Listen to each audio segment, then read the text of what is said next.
চলো আজকে তোমাদের সাথে আমার শাশুড়ি মায়ের খিচুড়ি রান্না শেয়ার করি। খিচুড়ির আত্মকাহিনীও এখন তোমাদের সাথে আমি বলবো। তো প্রথমে আগে তোমরা দেখো খিচুড়িটা। মা আসলে যা রান্না করে, যেভাবেই রান্না করে, খুব টেস্ট হয়ে যায়।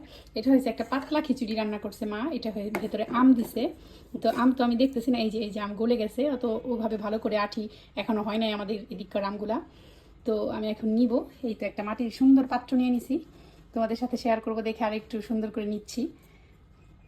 এই যে দেখো আমার আমার শাশুড়ি মায়ের রসুন দিছে। এই দেখো, মায়ের কিন্তু চুলার টাইম নাই, মায়া তো মানে কি বলবো, কিন্তু মা যা রান্না করবে এত বেশি মজা হয়। বিসমিল্লাহ, দেখো আমি কতগুলা নিই। আমি আসলে এইসব খাবার অনেক অনেক বেশি লাইক করি। আমাদের বাসায় এইসব খাবার সব থেকে বেশি আমি খাই, আমার ননদটাও খায়। মা রান্না করে ঠিকই, কিন্তু মা খাবার খুব কম খায়। মা আর মার বড় ছেলে মানে আমার হাজব্যান্ড হয়েছে একরকম।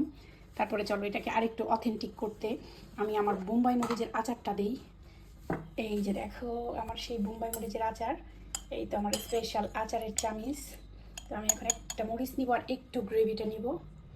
দেখি একটা মরিচ উঠাই, একটা লাল বউ মরিচ নেই।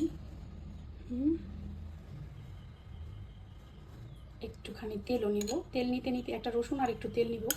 তেল নিতে নিতে আসলে আমি তেল সব শুকাইয়াই ফেলছি। একটা রসুন নিতে চাই বড়। এই তো একটা রসুন দেখেছি, অনেক স্পাইসি, তাও নিচ্ছি বেশি করে। আর একটু নিব বাদাম ভর্তা। বাদাম ভর্তাটাও আমি নিয়ে নিছি।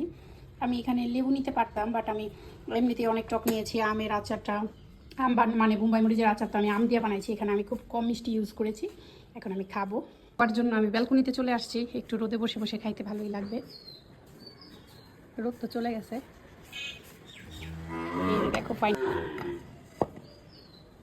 এখন আমি খাবো, খাওয়াটা শুরু করি। একটু বোম্বাই মরিচটা নিলাম, ও একটু বাদাম ভর্তা নিলাম। এখন আমি মাখাইয়া এইভাবে মুখে দিব।